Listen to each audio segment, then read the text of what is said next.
My fiance's ex showed up at our rehearsal dinner with proof of his lies. If that sentence sounds like the kind of dramatic moment that only happens in movies, I need to tell you now that it does not. What happened to me was real, and it happened at the worst possible time. At our rehearsal dinner, if you have never had your entire future collapse in a single moment, you cannot understand how fast the ground disappears beneath you. We had been together for a long time, long enough to believe we knew each other, long enough to book venues, send invitations, and tell family and friends that we were building a life together.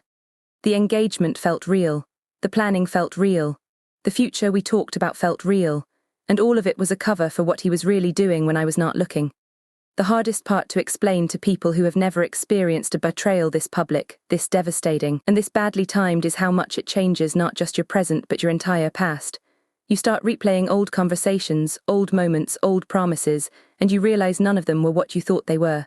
You realize the person you were building a future with had already been building something else on the side. And the worst part is not the betrayal itself. It is the timing. It is the fact that it happened when I was most vulnerable, most invested, most committed to a future that he had already abandoned. What I did not understand then was how much trust can blind you to patterns you would notice in anyone else's relationship.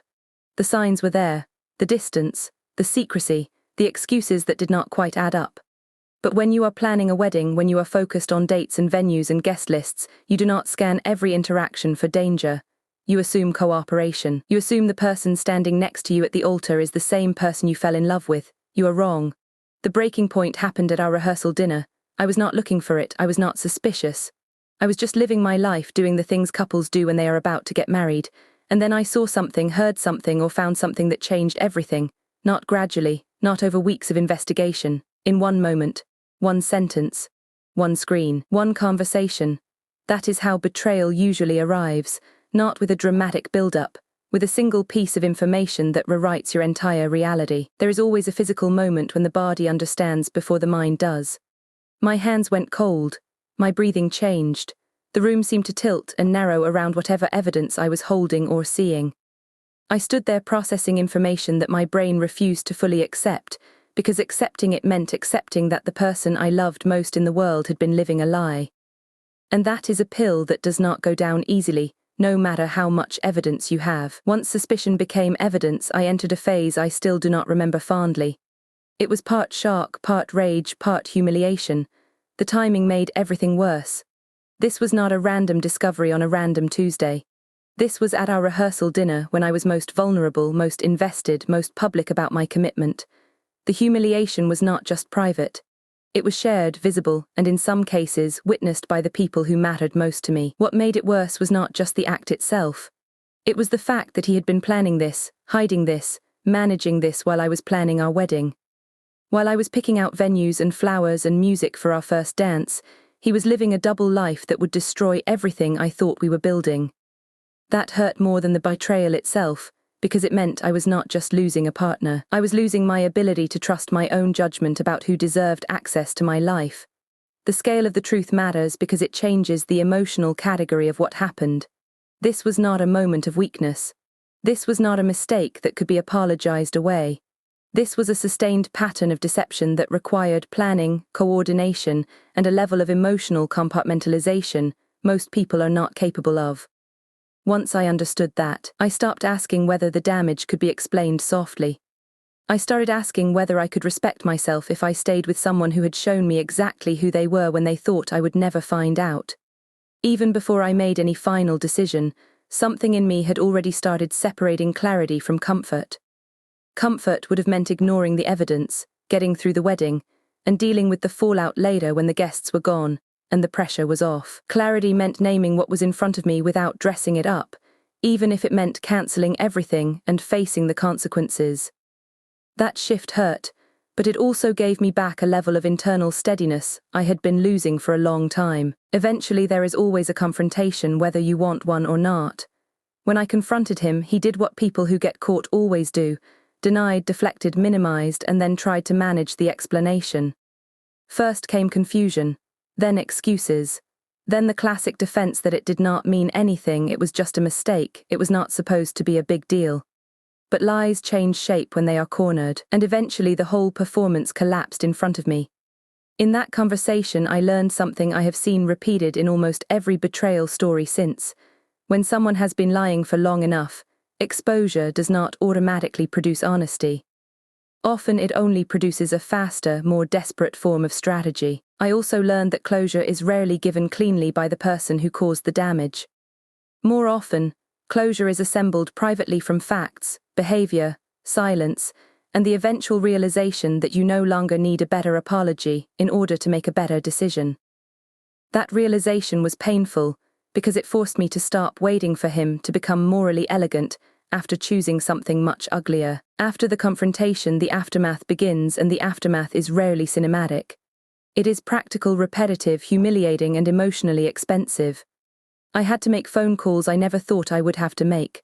I had to cancel venues, return deposits, explain to family and friends why the wedding was off. Some vendors refunded me. Some did not. Some people were kind. Some people asked if I was sure I wanted to cancel over one mistake. That question taught me more about who understood betrayal and who had never lived through it than any other part of the process. There is also a social cost to betrayal that people underestimate. You start thinking about who knew what, who suspected what, and who watched the relationship move toward a wedding without saying a word.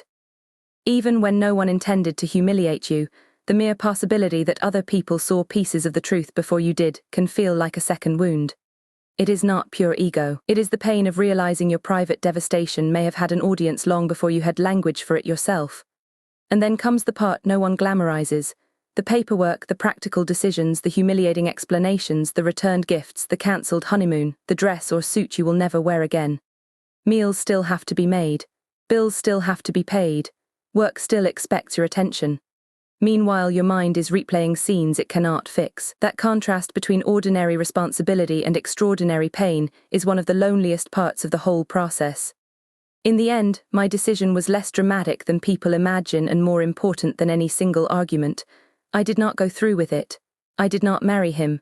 I did not forgive him, because forgiveness without consequence is just permission to hurt you again. I cancelled the wedding, walked away, and started rebuilding a life that no longer included someone who thought at our rehearsal dinner was the right time to destroy everything we had built. That decision did not erase grief. It simply gave grief a direction. Instead of circling endlessly around the betrayal, I began moving away from it, step by difficult step. Recovery did not begin with peace. It began with routine. I had to rebuild trust in small, unglamorous ways, by keeping promises to myself, by protecting my sleep, by speaking honestly to the people who had earned access to my life, and by refusing to keep confusing suffering with loyalty. That process was slower than I wanted and less dramatic than movies teach us to expect. But it was real, and reality mattered more to me now than performance ever could. A major part of recovery had nothing to do with him and everything to do with identity. I had to figure out who I was when I was no longer organizing my choices around a wedding, a shared apartment, or a future that had been built on a foundation of lies. That sounds abstract until you live it. Then it becomes very practical. Different mornings, different habits, different spending, different boundaries, different standards for what gets access to your time. The rebuild was not only emotional, it was structural, and that structural change is what made the healing last instead of feeling temporary. Looking back, the moment that saved my life happened at the worst possible time. But the reason it saved everything is that it forced me to see the truth before I made a permanent legal and emotional commitment to someone who had already shown me they were not capable of honoring it. I do not tell this story because I enjoy revisiting it. I tell it because there are people still living inside the version of denial I once called trust. If you are one of them, I hope you understand this.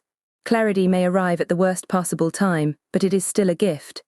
It asks whether you will keep protecting a lie because you are afraid of what truth will cost, or whether you will accept the cost and finally keep your own dignity intact.